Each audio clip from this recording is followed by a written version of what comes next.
There we go, right on time.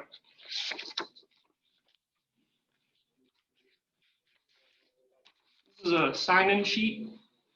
So I'll put your names down when you get it here. Let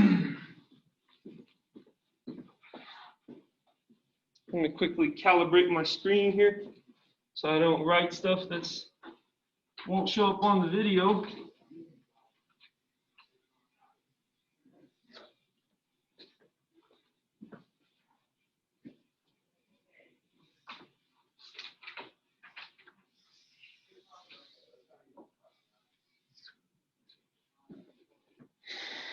Wonderful. Let us begin.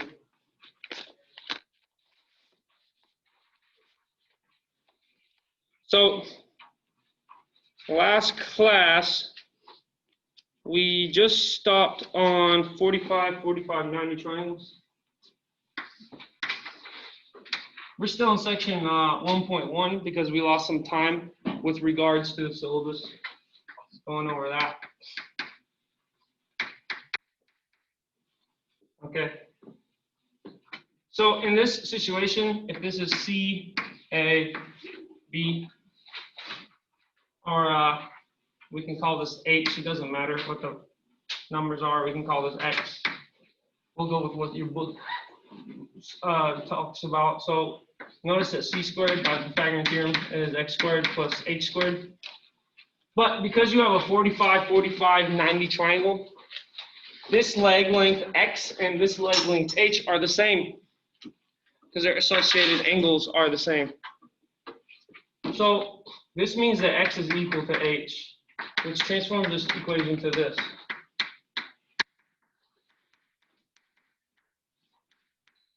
Okay. So whenever I take the square root of both sides, I get square root of 2x squared is equal to square root of c squared.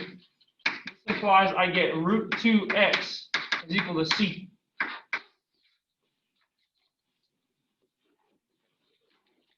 So this extra information I was showing you guys is now being utilized. That the square root travels across multiplication. Notice that right here, 2 times x squared is a product of 2 values.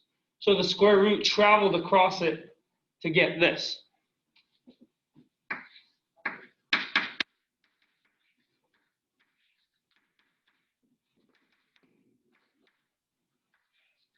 You see that?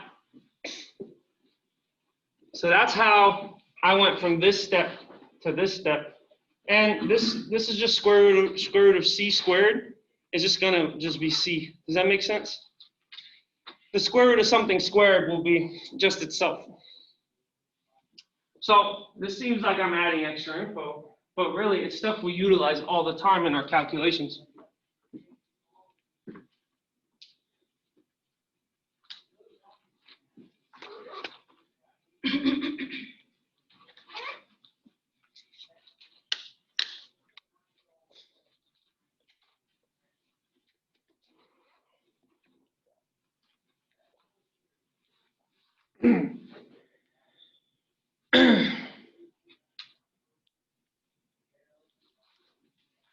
Okay.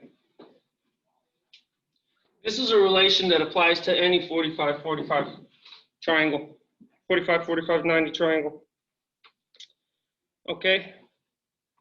It's that if I replace this x with the a, you get this, and that a is equal to b. These are the fundamental assumptions that you can make in a 45-45-90 triangle. Okay, notice that I can just put a b here as well. Because a is equal to b, it doesn't matter. Potato, patata, tomato, tomato, it don't matter. Okay, I don't know why my glasses don't want to sit on my face. Maybe these are the ones that fell during the 360 roundhouse kick and got deformed. Maybe I can just put the rubber band over it. There we go.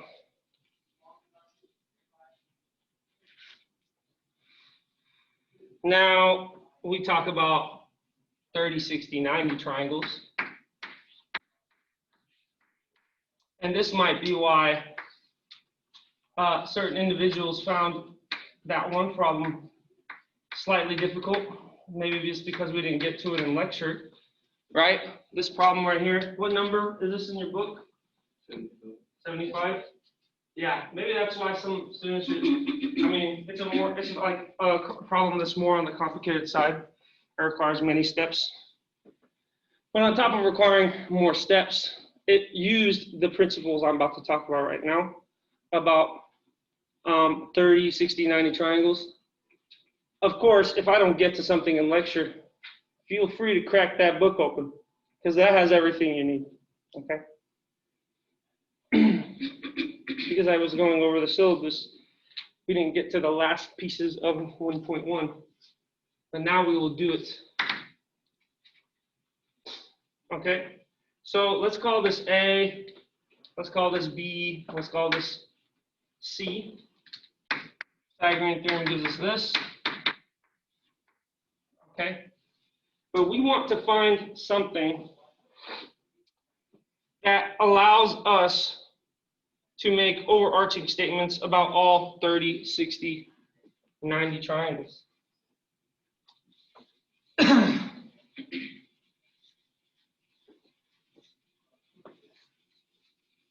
So I give to you an example of a triangle that is very useful in understanding this concept. Consider this triangle right here. Why did I come up with this triangle? Well, because it is a bona fide triangle. Can I prove that to you? Absolutely. What equation must all triangles satisfy? What equation must all the leg lengths of a triangle satisfy? This equation, the Pythagorean theorem, right? Notice that when I choose these numbers, we create a bona fide triangle because this is A, this is B, this is C. 2 squared should equal 1 squared plus square root of 3 squared, right? Well, 2 squared is 4. This is 1 plus 3. Does 1 plus 3 equal 4?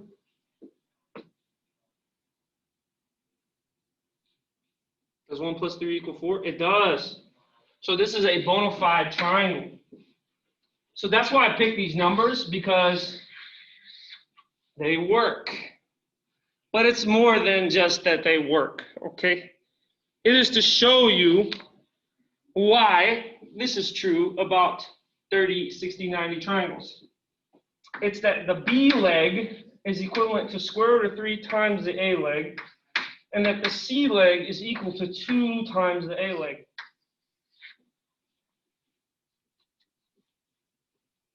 Notice that in this triangle, this holds true. The B leg, which is square root of 3, is just square root of 3 times A, because A is just what? 1. Very good. So 1 times square root of 3 is just square root of 3. And that's why B is square root of 3. What about C? C should be double what A is. And what is our A? It's 2. Is our C double what A is? Yeah.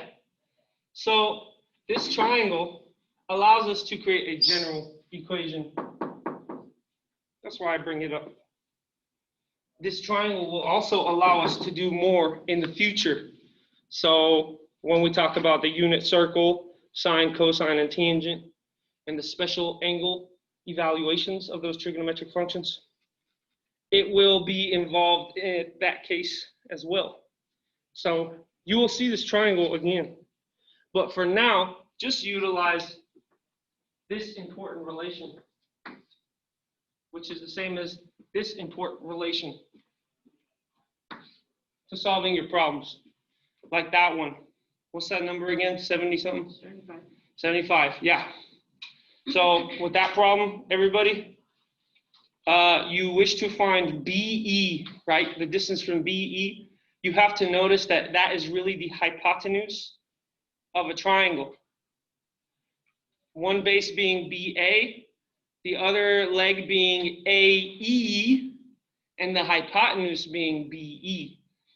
Now, you have to extract pieces of information from all of those triangles to find what that AE is. Once you find AE, you're almost done, because then you can just use the Pythagorean theorem because you've been given BA. So you know root 3, if you were to find AE, you could just solve for the hypotenuse by taking the square root of both sides. Okay?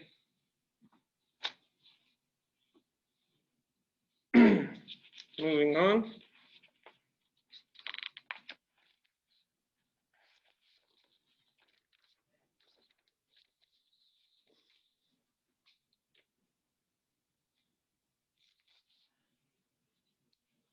So an example that we can do that will help us understand that homework problem is this one. Let's say you're given a 30, 60, 90 triangle. This is A. We are given the hypotenuse is 13. We don't know B. Notice that if you're in this situation right here, the Pythagorean theorem doesn't help you, because the Pythagorean theorem says c squared is equal to a squared plus b squared. And the only piece of information that we have is this.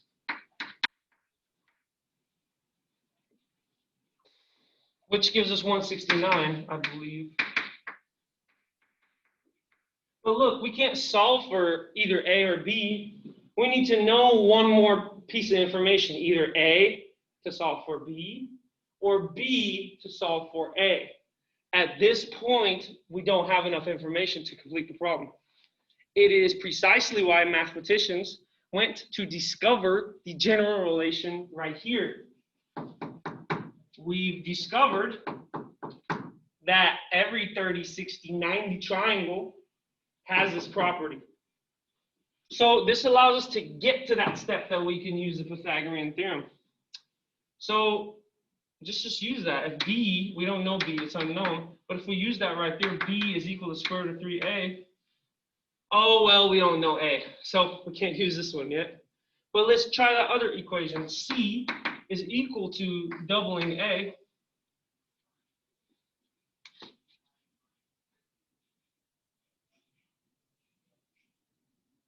We still don't know A. But we know C, don't we? C is what? Yeah. So what can we do? We can find it algebraically by doing what? Dividing 13 by 2. Yes. Dividing both sides by 2. Cancel, cancel. I get A is equal to 13 over 2. Aha. And now I know A. A! I could plug it in right here.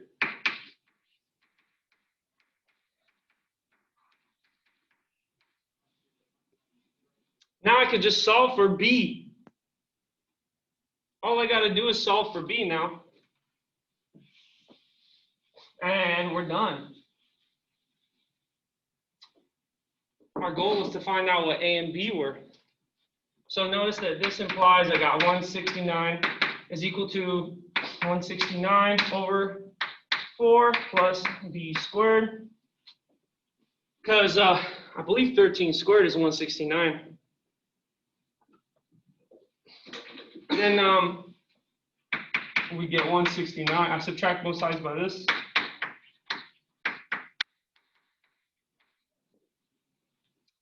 Okay. Then we have to make them have a common denominator, because this 169 over here is really divided by 1. And that 169 over there is divided by 4. So I have to multiply top and bottom here by what? A fancy number 1. What is that fancy number 1?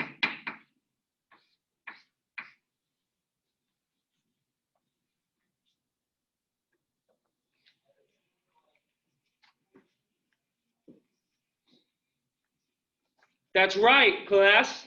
That fancy number 1 is 4 over 4. Very good. 4 divided by 4 is what? So 4 over 4 is just a fancy number 1. Just like my black hole tie that my wife bought me is just a fancy tie. So now, why is this even, if it's a fancy, but it's not changing anything, why do we do it? It's so we establish a common denominator. Now we can add these fractions. But I don't know what 4 times 169 is. But I've written it down here. What do we get here?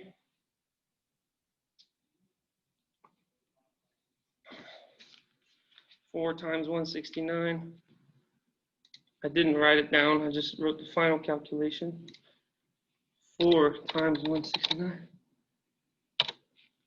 4 times 169. 676. So this becomes 676 all over 4 minus 169 all over 4 is equal to our b squared. So then I just got to subtract that 676 by 169, and it's all over 4. So this becomes a 5, a 1, or this becomes, yeah, I should have done this calculation. I'm very bad at arithmetic. 507, you're right. I'll trust you from now on. Okay, and then all you got to do is take the square root of both sides to get the final answer. Because I want to know what b is. I don't want to know what b squared is.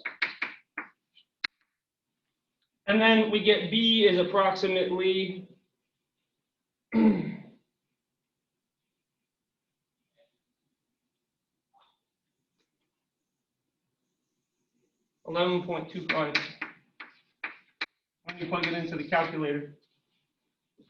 So I'm a mathematician. I'm not a calculator.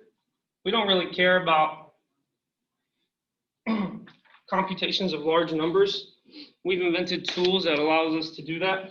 We care about extracting information that applies to every 30, 60, 90 triangle. After that, if I want to know what, 4 times 169 is, I can sit there and do it, or I can just let the calculator do it real quick. Many people have the false assumption that mathematics is about multiplying large numbers in your head and stuff like that. That is arithmetic. We use arithmetic in mathematics, but mathematics is not arithmetic. Kind of like you use forks in the kitchen, but the culinary arts is not just how to use a fork. Chef Gordon Ramsay does not just know how to use forks, right? He knows how to use all the kind of things to whip up tasty food in the kitchen. Is this analogy sinking in? Okay, a little. I'm trying to relate it to you kids. You guys are grown adults, you're not kids, but I'm trying to relate it to you all.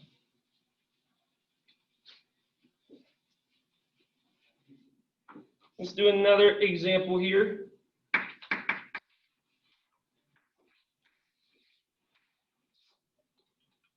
30, 60. There's a is equal to 2. We don't know b, and we don't know c. I deleted the relation that would help us, but it's all right. It's right there.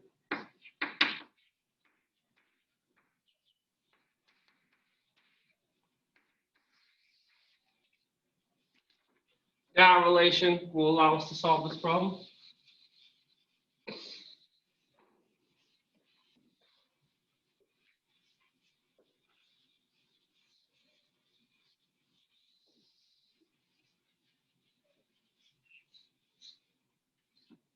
Okay, so notice that we can calculate b because we know what a is. If b is equal to root 3a, and I know a is 2, that means b is 2 root 3. Then I could either utilize the Pythagorean theorem to find c, or I could use that relation c is equal to 2a. That's a lot easier, right? I get c is equal to 4. Let me show you that it doesn't matter. You could have used the Pythagorean theorem.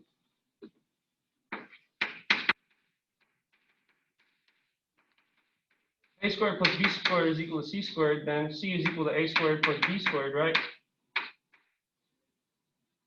So then c should equal to the square root of 2 squared plus this 2 root 3 quantity squared. So this is going to equal 4 plus 4 times 3. So this is going to equal 4 plus a 12. 4 plus 12 is what? 16. Very good. And what is the square root of 16? So potato, patata, tomato, tomato, it don't matter. I should probably put these down here because it's blocking my students' vision. I will not allow anything to hinder your mathematical progress.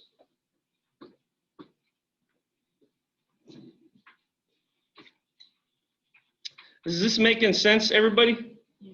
Good. And if it's not making sense immediately, with some reflection, it will. With some practice, it will. Okay? And if not, feel free to ask me questions. We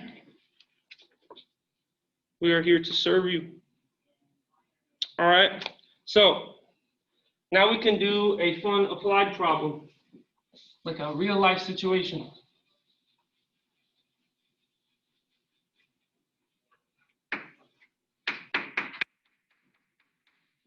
Let's say Professor Niazi's over here, and for some reason I'm flying a kite.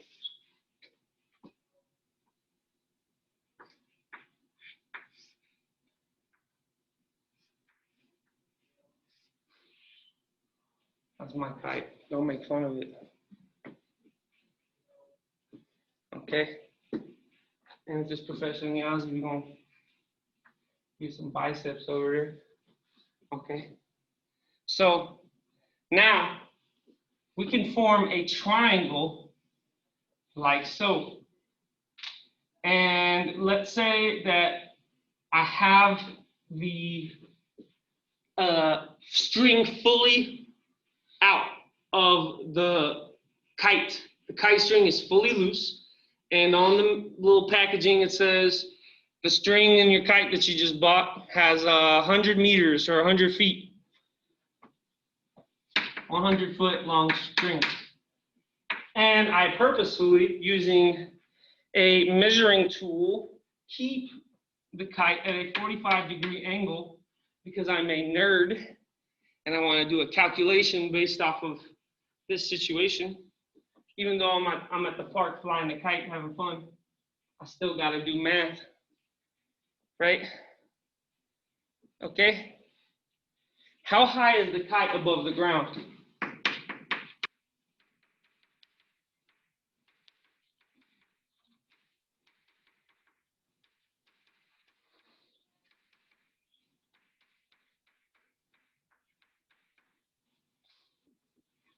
Notice we also kind of have to take my height into consideration. So we can assume I am 5'8", 5 foot 8 inches. Okay, so we're gonna have to add that at the end, right?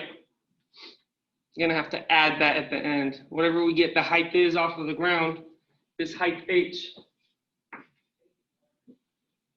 We're gonna have to determine that. Also, I forgot to mention, the kite also makes, how did I make this problem? Yeah, 45 degrees here.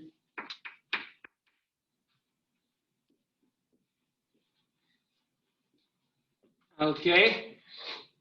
How am I gonna find how high this kite is?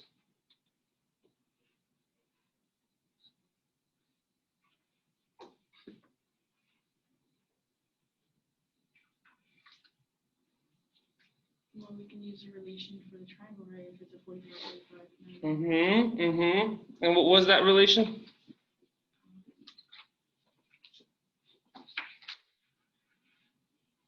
C equals square root of 2a. C equals square root of 2a? Correct.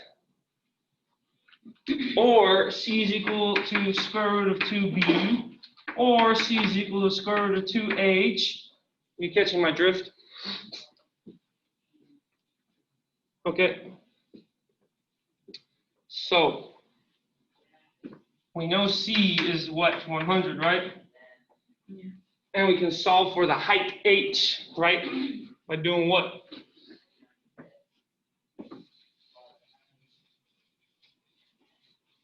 Huh? I think I heard someone mumbling the answer. How am I going to find that h?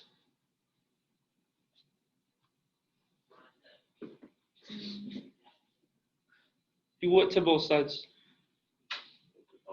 By what? By root 2. There we go. Thank you. So then, bringing the calculation over here, this implies that h is equal to 100 divided by root 2, and rationalizing the denominator, I get that this equals 100 root 2 all over 2. This step is due to this step. Those of you who need some refreshing, multiplying by a fancy number 1 here. Root 2 times root 2 is root 2 squared.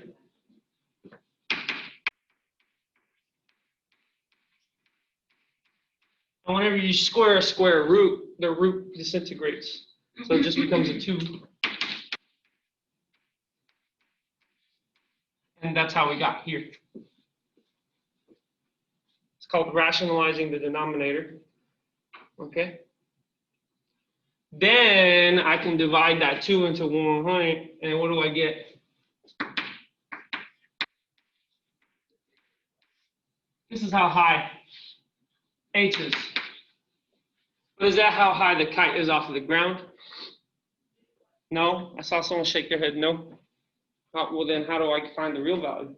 Just have 5 feet 8 inches. Yes, because I'm standing there and I'm holding it and I'm that high. You have to add that to the total height that you calculated right here. Okay, so then you would get 50 root 2 plus 5, 8. And this is your final answer. This is the capital H that we were looking for. We call this total distance capital H. There's a fun applied problem. Okay.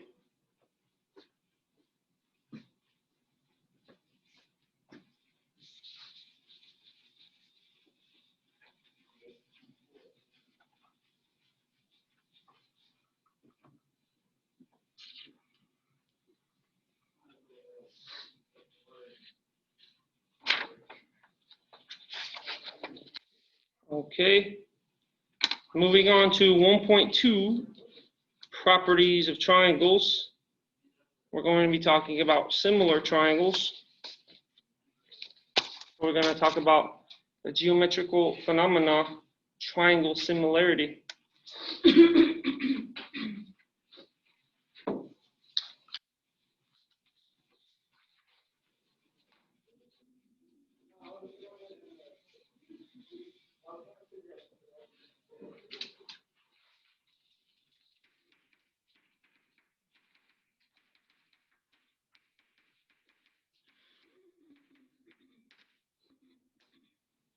So let's talk about all the kind of triangles we have. We have a right triangle. We got an acute triangle. When all of the angles are less than 90 on the triangle, we call it an acute triangle. Just like you can have an acute angle, you can have an acute triangle. And then we have an obtuse triangle. It's when one of the angles is greater than 90. Just one. Just one of the angles is greater than 90. We call this an obtuse triangle. Okay. Now let's increase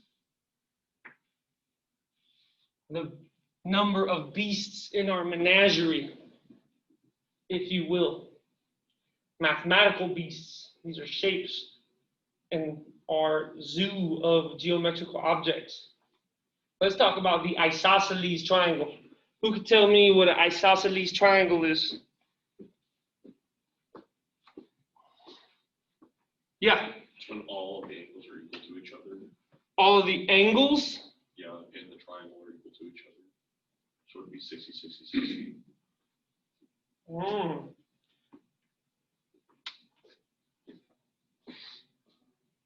I think you're thinking about an equilateral triangle.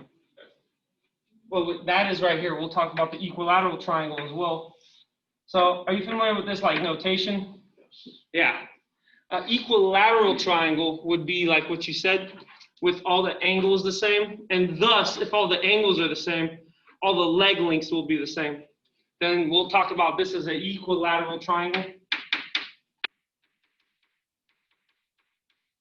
And as you asserted, yes, each of the angles will have to be 60 degrees, right?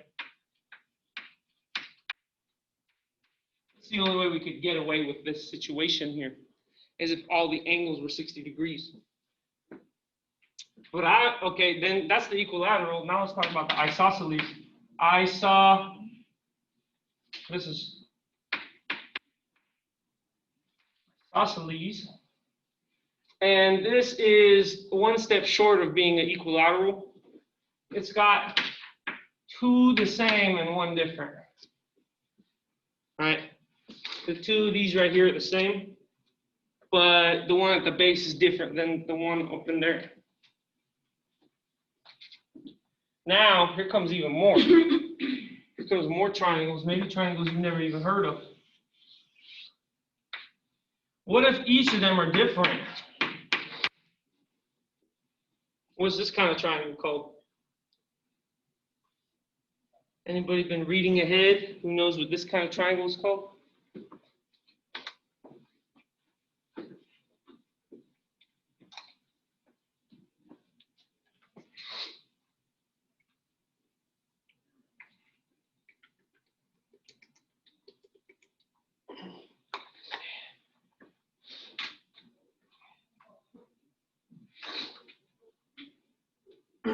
What is that? Oh, yes, you're right. It's called a scalene triangle. Scalene. Sounds kind of cool.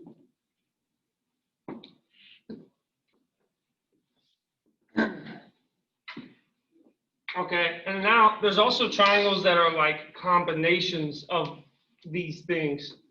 So here's a situation. It's a right triangle, but look, it's a scalene right triangle, right?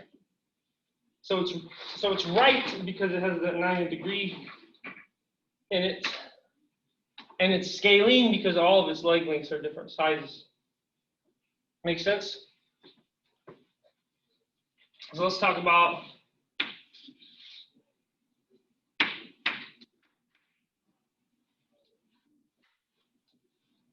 this would be like a isosceles obtuse triangle. So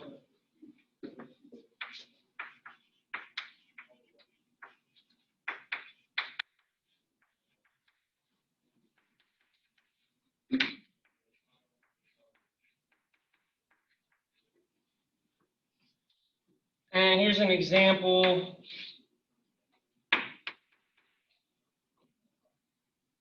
of a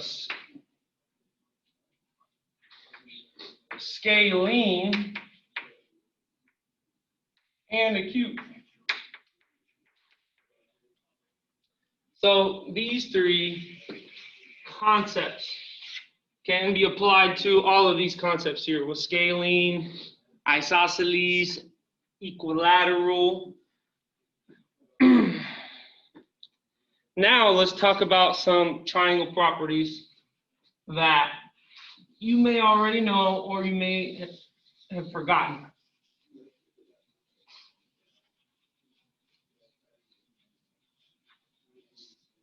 Okay.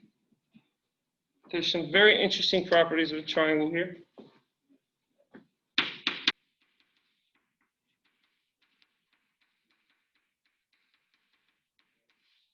One of them is that the sum of the interior angles is equal to what?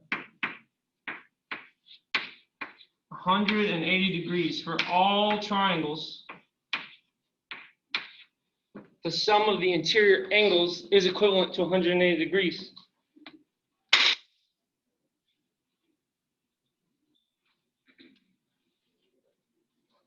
Have you been shown that before? Guess what? I'm smiling really big right now. You can't see it. I'm smiling really big right now. This is not always true. This right here, something that we accept and just take every single day, is not always true. There are situations where the sum of the internal angles of a triangle is not equivalent to 180 degrees. Yeah. This is only true in flat space, in what we call Euclidean space. Only in flat space. I should have worn my curved space-time tie. I would have talked about that. I should have worn it, but yeah. So around regions near a black hole, space and time right now in this room, space and time is flat, okay? So the sum of all interior angles of triangles in this room will be equal to 180 degrees. But if we get near a black hole, if we fly in a spaceship and find a black hole, when we get near it, space and time curves. So consider drawing a triangle on a balloon or on a ball, a sphere. You'll notice that instead of the triangle looking like this with sharp angles, it'll look like this. Won't it? Yes, that guy's shaking his head. He's like, yeah, I've totally drawn triangles on spheres, and it looked like that. All you gotta do is leave someone with a marker in a room with a sphere, and you know they're gonna draw triangles on the sphere to see what happens, right? On the surface of a sphere, this is not true. Matter of fact, if this is theta, alpha, gamma, then the sum of the interior angles will actually exceed 180. This won't be on your test, it's just for your information, just so you can see how cool math is. This is curved geometries. We're only going to do mathematics in flat geometries, but in curved geometries, this fundamental assumption that we talk about is not true. And this is a positively curved geometry. That means the curve pops out towards your face, like in a ball. Some curves go downwards, right? Kind of like on a Pringle. Who here knows what a Pringle is? Or a saddle. Who knows what a saddle is? Yeah, on the surface of a saddle, the curve goes downwards instead of popping outwards. And if you draw a triangle there, you get something like this. You get a triangle that looks like this. And guess what? What do you think happens there? Alpha plus theta plus gamma will always be less than 180. So this is to show you that although the mathematics we're talking about right now is probably stuff you talked about over and over and over again in middle school and high school and whatnot, but just know that there is a lot more to mathematics than this stuff. Matter of fact, when we talk about these curved geometries, mathematics gets wildly more complicated and in turn, wildly more interesting.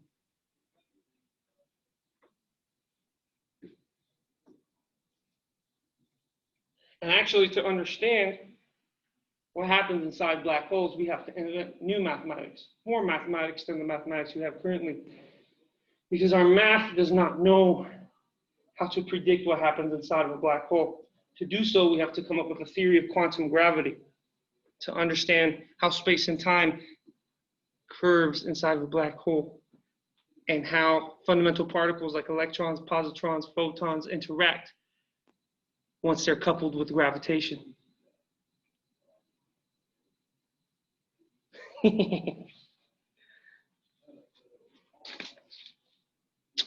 But anyways, for this class, this is all you gotta remember.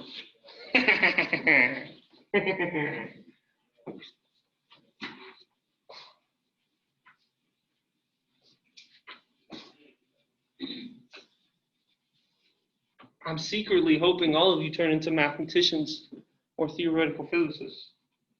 I'll do my best to try and make that happen. Another property of triangles, let's say this is A, this is B, this is C, is that A plus B is always greater than C. A plus C is always greater than B. And B plus C is always greater than A whenever you add them. There's a third property.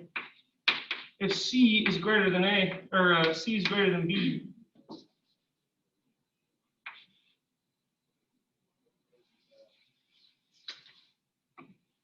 if capital C is greater than capital B, that implies little c is greater than little b, where we got capital A, capital B, capital C, and this is a little c, in that kind of a situation.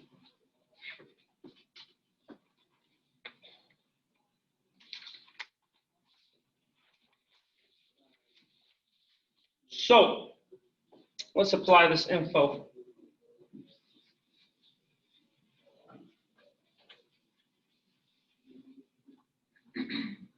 Example, given something like this.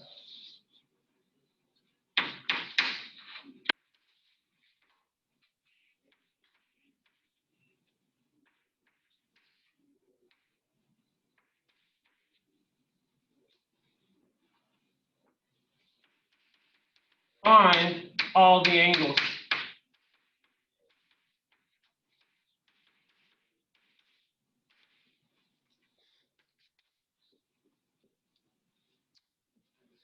Yes, some of you are looking over here to be able to solve that. That's a good idea. What over here do you think is going to help you solve that over there? Out of the three things we have over here, what do you think is best to help solve this situation?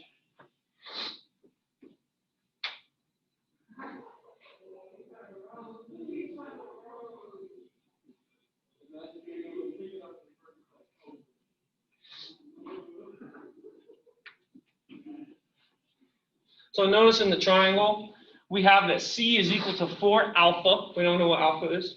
We have A is equal to 3 alpha. Don't know what alpha is. And we have B is equal to 2 alpha. Don't know what alpha is. But what do we know?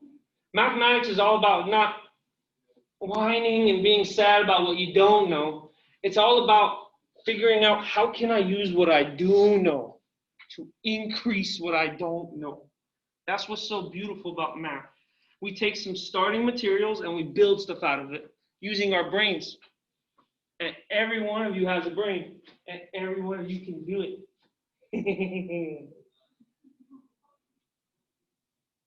Oh, that's right. I heard someone say we use this relation here. Why would that be useful? Well, because A plus B plus C, if we know it for sure equals 180 degrees, and if we simultaneously know that A is equal to 3 alpha plus B is equal to 2 alpha plus C is equal to 4 alpha. Does this bias anything? Huh? I heard a mumble. Does this bias anything? What does it bias? Yeah. What does it buy us? Oh, my. Like, what does it get us?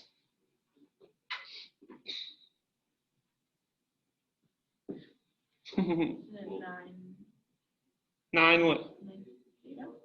9 9 alpha? Oh, well, 3 plus 4 is 7, 8, 9. You're right. You get 9 alpha over here is equal to 180 degrees. What does that bias? What does that get us? We want to know what A, B, and C are. Well, then we would have to solve for alpha, so we would have to divide by 9. And then after that, plug in the value of alpha into the equation or the numbers that we already have. Yes, absolutely right. If I divide both sides by 9, I can solve for alpha.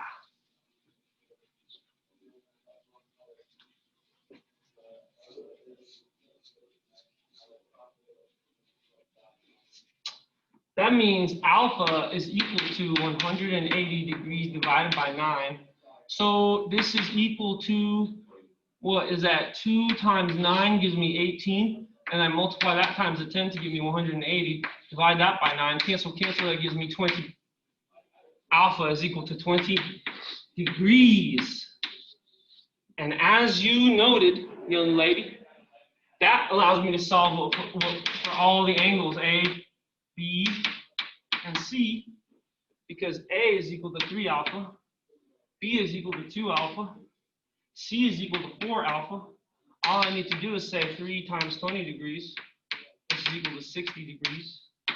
2 times 20 degrees, this is equal to 40 degrees. 4 times 20 degrees, this is equal to 80 degrees. And you're done.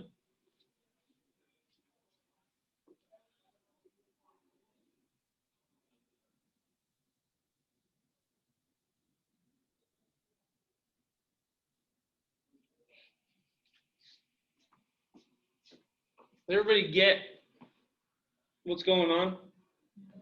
Is there any questions about how we use one of the triangle properties to solve this situation? We're just using algebra given a situation and the triangle property.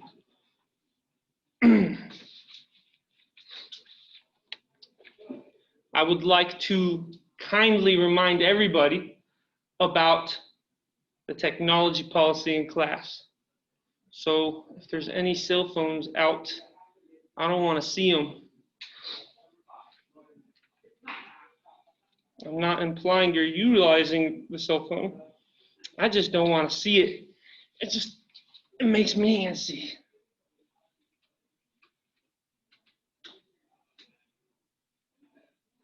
Okay?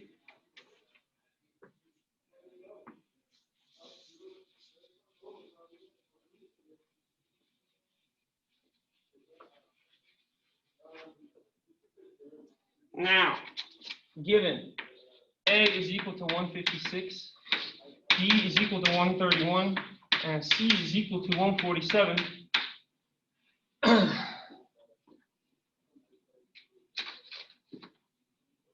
whenever we write small, lowercase letters, those indicate leg lengths.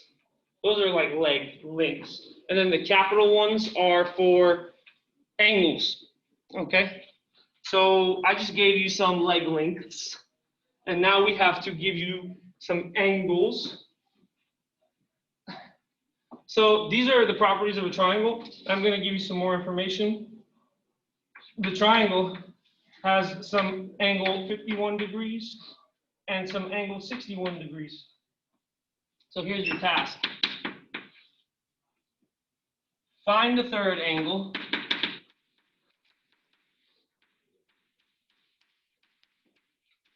And here's another task. Give each angle to the correct capital letter.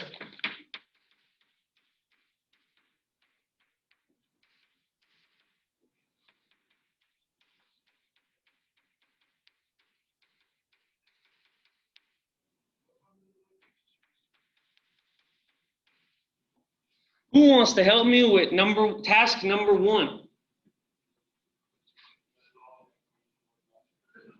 Well, they're all supposed to equal 180, right? So Yes. it would be 51 plus 61 plus x, let's say, then equals 180.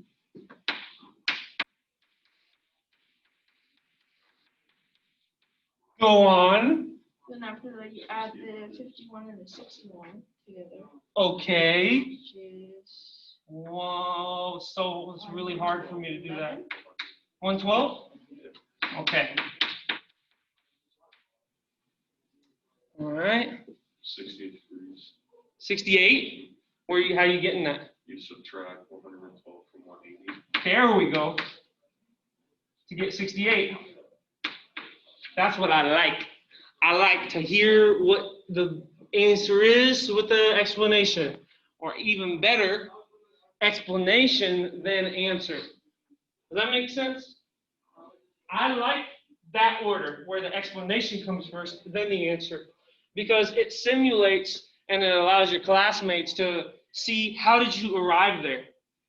If you just get the answer, then sometimes people are like, wait, well, where did that come from? And then you tell the journey, they're already like shocked and flabbergasted by the answer, maybe, to the point where the journey to the answer might fall through the cracks.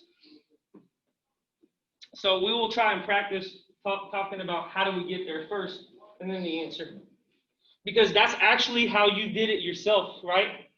Yeah, that's exactly how you did it yourself. So we will teach others how to arrive at the answer the same way we did it ourselves. To not do it like that is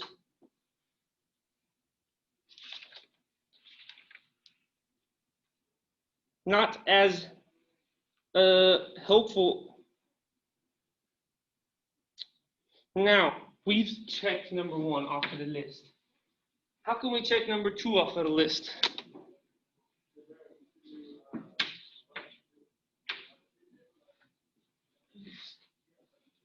So I need to know which one of these is capital A, which one of these is capital B, which one of these is capital C.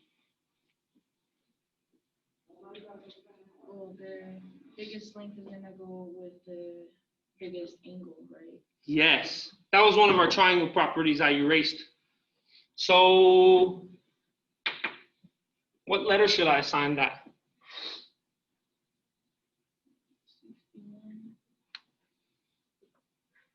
Because that's the biggest angle, right? Oh, wait, no, this is a 68. That's why you look confused. So 156 goes with 68. So we're going to call this capital A. Make sense? Because this was the largest leg length. As you just said, it needs to be associated to the largest angle. You correctly said that. Now, what else? Now these guys need to get assigned. 147. That's the next largest. Yeah, it goes to 61. So then I'm going to call this capital C. And 131 goes with 50. Yeah. There we go. Very nice.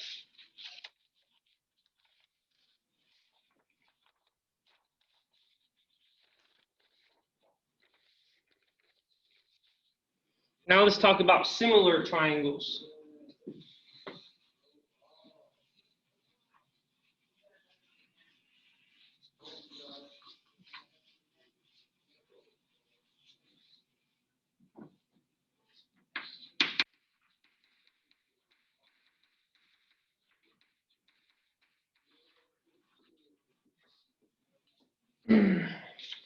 So this concept can be beautifully described like this. Let's get a triangle here, okay? It's a triangle. And you know what? It's a right triangle, but it didn't have to be. It didn't have to be. It just has to be a triangle. Notice that within this triangle, I can create another triangle. where the larger triangle, called it capital T, and the smaller triangle, little t. The larger triangle, capital T, contains the smaller triangle, little t. Right? This is precisely where similar triangles come from. Similar triangles are triangles that have the same angles, but not necessarily the same leg lengths. Because notice T is a smaller triangle, it's going to have smaller leg lengths than capital T. You guys see that? Yeah. So, I mean, what's the big deal? Professor Niazi, why is this such a big deal? Well, it's a huge deal because whenever you have similar triangles, you can make very cool mathematical deductions from similar triangles. So, similar triangles are triangles that have the same angles. They don't have to have the same leg lengths, but look, this has angle theta, this has angle theta. This has a right angle, this has a right angle. Whatever this angle is, it has to be this angle. You guys seeing that? This is going to allow us to make some really cool mathematical assertions. And by assertion, I mean like a statement.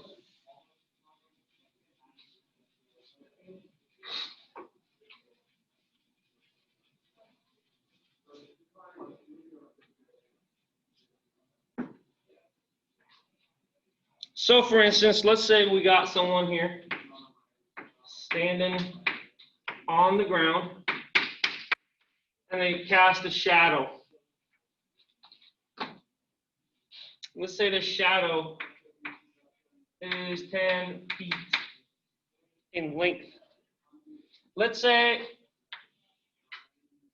in the same day, we have a flagpole, and this flagpole casts a shadow. Let's say that we go use a measuring device, and we measure that the length of this shadow is 30 feet. How high is the flagpole, given that this person standing here is, let's say, 6 feet tall?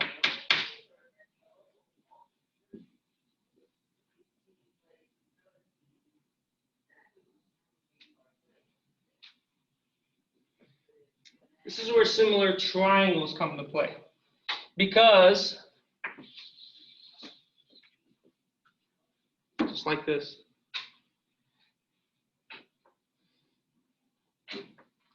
the triangle we can form from the height of the individual down to the tip of their shadow, this will have the same angle as the triangle that would be formed from here all the way down to here, for instance. Okay, but even though they have the same angles, we don't even need to know what those angles are. We don't even need to know what those angles are for this problem. Triangle similarity allows us to make assertions about triangles' leg lengths. So I will assign the value 30 here, h. I will assign the value 10 here, and 6. Does anybody know what I can do here because of similar triangles? Is the height 18 feet?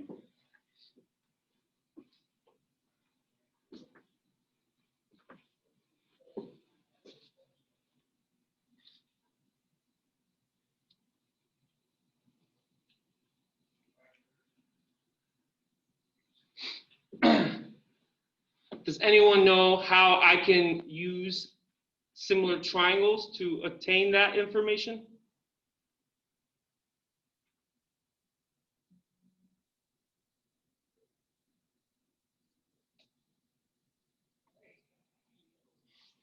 It's okay. Sometimes, because of the way the educational system is, students value the final answer more than they value how you attain the final answer, which is not very good, because you need to know how you got there in order to attain the final answer. So the method and the reasoning is always more important than the discovered value. Okay? In similar triangles, if this leg length is little x, and this large leg length is capital X, and this little leg length is little y, and this large leg is capital Y, here, what relation may we make? This is what I really am asking here.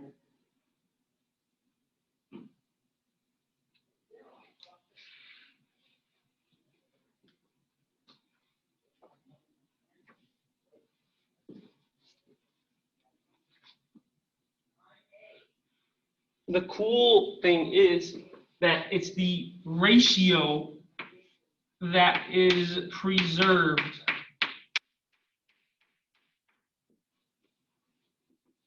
This is the important part. It is that the ratio is preserved. The ratio of this divided by this is the same thing as this divided by all of that. Okay? So how can I apply that to this situation? What equation can I make out of that left-hand side of the board? It's going to be something divided by something equals something divided by something. Well, the overall length at the bottom would be 40, right? Oh, yeah. That's true, but that's not necessarily what I want. I want to get one leg length divided by the other. And if this was this leg, it has to have on the other side of the equation the other similar leg up there. And if this was 10, then it has to have its similar leg down there, right? Does that make sense? Aha. Now, how do you get to 18 out of this situation? You cross multiply 6 by 30 divided by 10. Moving the calculation over here, I get 6 times 30 is equal to 10 times h. Pardon me? Is that what you would do? Cross multiply? Cross multiplication is a one-step process for a two-step process. So yes, you could do it. It's just a shorthand for doing two things at once. And yeah, you solve for h. You will indeed get 18 when you do that. How do I solve for h? Divide both sides by 10. So this cancels. And so I get 8 is equal to 6 times 3 times 10 all over 2 times, or all over 10. I don't got to do that. So I can cancel this. 6 times 3 is 18. That's how you get the 18. Okay? But it's the setup that is important. If you neglect to do this setup, you will not be successful. If you neglect to know how to set it up, you will not be successful. And I implore students in this class, when I ask for how do we get there, please talk about the setup. And that's much harder. It's much harder to explain. Well, you got to set up similar triangles and the ratios that are preserved. It is more helpful to your classmates to do so. Okay, so this is stuff, who here took the ACT? ACT. Yeah, this is the kind of stuff that you find on your ACT math test, right? And you're trained, oh no, I'm timed, I gotta do this real quick. So you don't really think, oh, let me set this up. You're like, let me get this number, that number, set it equal, hurry up, Yeah, so it's not your fault. But I want to retrain your brain and how you think so that not only do you understand it more, but you can help your classmates understand them more. Because you are all individually graded based off of your own performance. But I want to make every one of my classes more like a team where we help each other out. So we all help our other teammates. But at the end of the day, everybody's responsible for their own grades and their own assignments. But at least in class, we can help each other learn, can't we?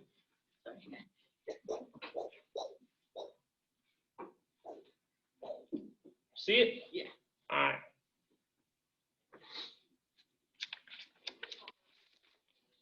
Moving on.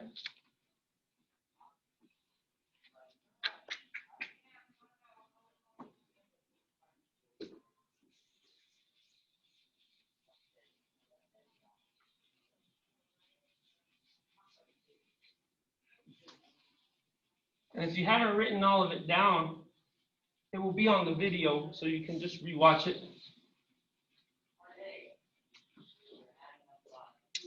Let's set up this situation, an example. Find all sides.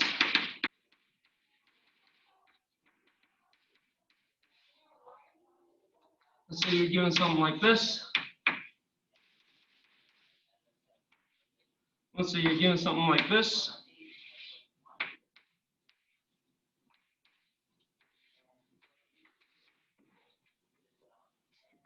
How do we find all of the sides? This is kind of a situation we're in, aren't we? They want us to find all the sides, but all they give us is a measly number here, a measly number here. And what is this? They give you X. Gives you X. Man, that's what? X is not a number. It's a variable. What are we going to do?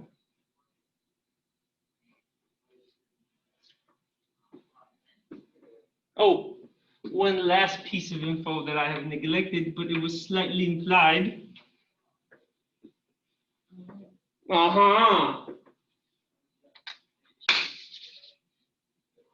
Now what do you think you can do?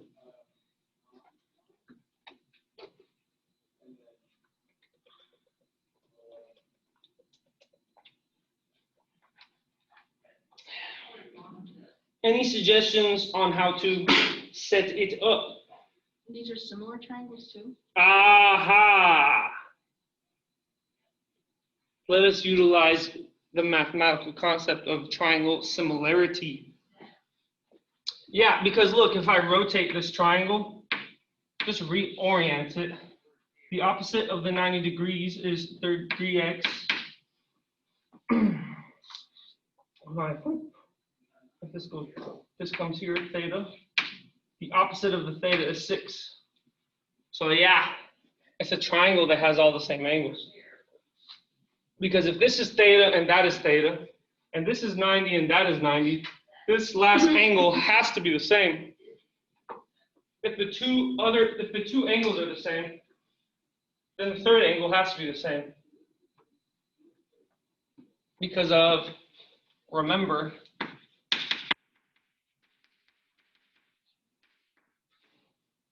that. So, any suggestions on how to set this up?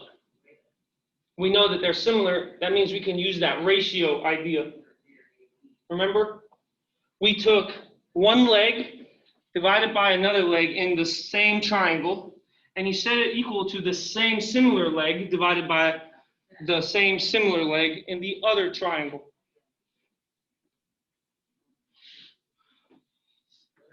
So how would I set that up? I'll do this part for you. I need some entries up here in the numerator and the denominator. So would it be x plus 1 over 6? X plus 1 over 6. And 6 over 3x. 6 over 3x. Brilliant. That's what I want. That's what I want. Because if there is any student in here that is confused as to how the setup occurred, then it's very difficult for them to get to the final answer.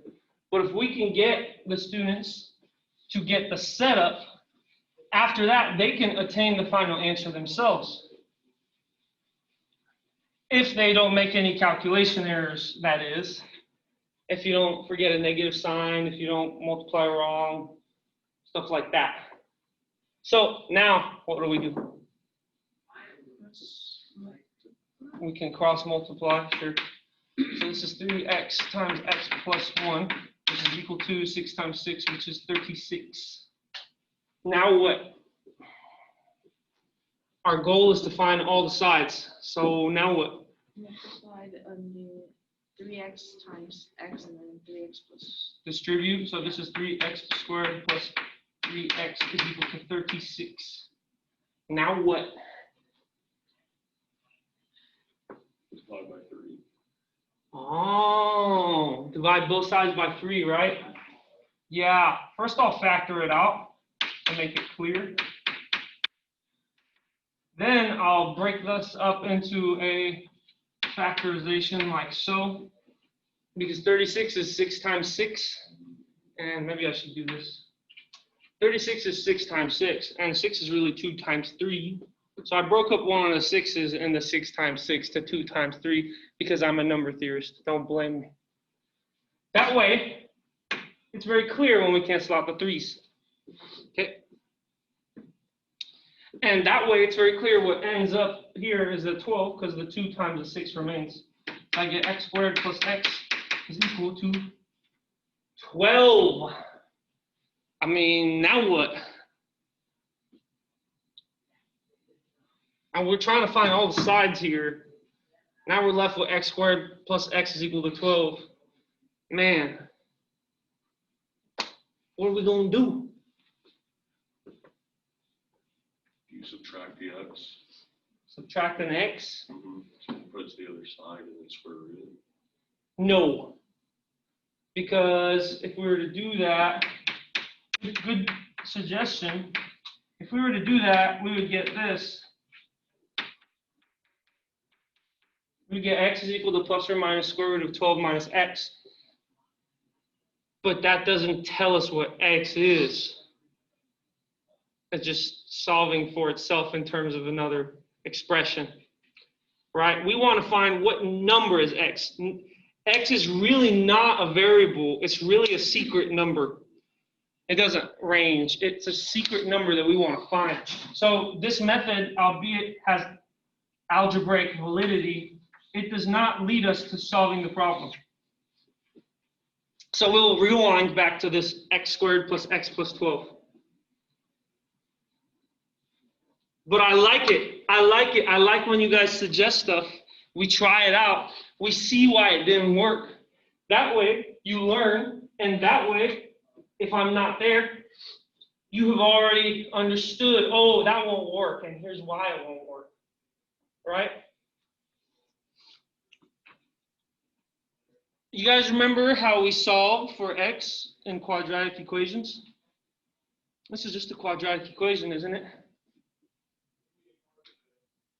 Couldn't I just subtract the 12 from both sides to set up a quadratic equation?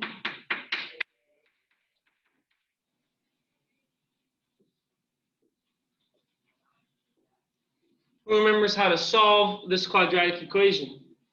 Or who could give me some methods to solving quadratic equations? There's direct factoring, there's a quadratic formula.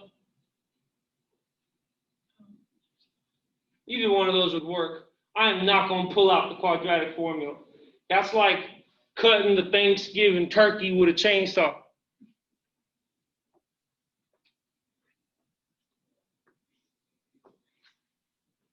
I love that analogy. It's too much. We can just factor this, can't we? Yeah. How can we factor x squared plus x minus 12? Well, if d is positive, then you have to make it positive. So dx plus 4 minus 3. X plus 4 minus 4. So Whenever you add positive 4 and negative 3, I- plus 4. I know what you're saying. You mean x plus 4 here, and you want to say x minus 3 here. Because multiplying them, you're gonna get 12, negative 12. Right. Multiplying these two gives us this negative 12. Then when you FOIL, I don't like the term FOIL, okay? But I'm gonna use it because that's all you know. That's all you heard is FOIL. When you FOIL this, you get x squared minus 3x plus 4x minus 12. Notice that this reduces to x squared plus x minus 12. So if you want to know if you factored it correctly or not, just FOIL it. FOIL stands for first, outer, inner, last, but it does not apply to multiplication of binomials times trinomials. It is only works in the special case of two binomials being multiplied times each other, and thus it is very weak terminology. So we know we factored it right. That means we can find out what x is. What is x? Will you have two different equations? Yes, yes. We set this piece equal to 0 and that piece equal to 0. X plus 4 equal to 0 gives me x is equal to negative 4. X minus 3 is equal to 0 gives me x is equal to positive 3. Right? You guys remember this stuff? Yes. This is why math is so related. Everything is related in math. Math is such a connected subject.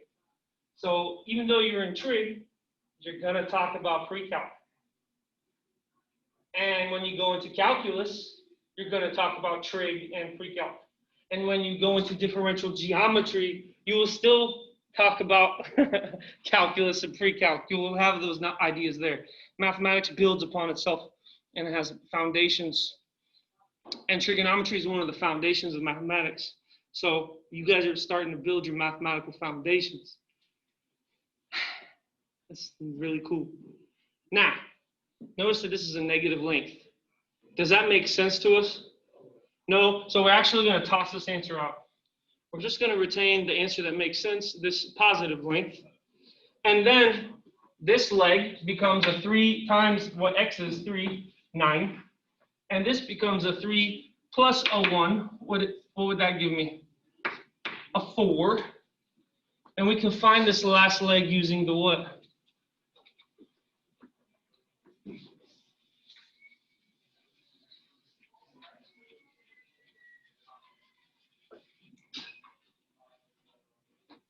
Using the what?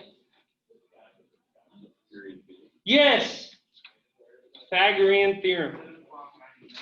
So over here, this is our C.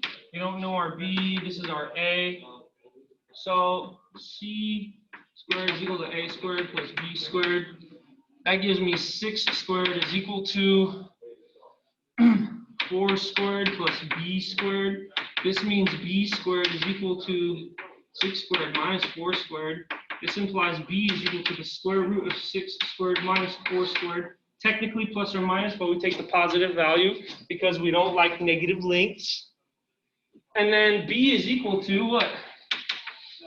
36 minus 16, that's square root of 20, which is the same thing as square root of 2 times 10, which is the same thing as square root of 2 times 5. And 2 times 2 is 2 squared, and so that becomes 2 root 5.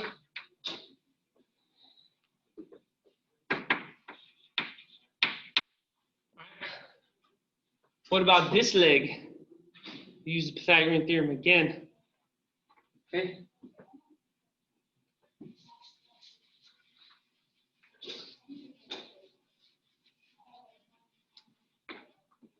We have 9 squared is equal to 6 squared plus, let's say, b squared. Then we get b squared is equal to 9 squared minus 6 squared. Then we get b is equal to the square root of 9 minus 6 squared. So b is equal to the square root of 81 minus 36. So what do we get there? 45. So we get square root of 45. 45 is really 9 times 5.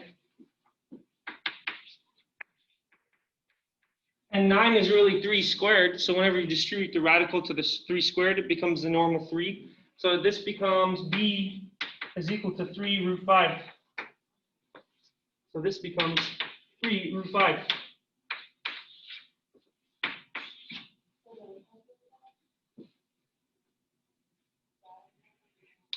What time is this class supposed to be over? 9:15? You don't know? It's supposed to be 9:15? Oh. It's 9:21.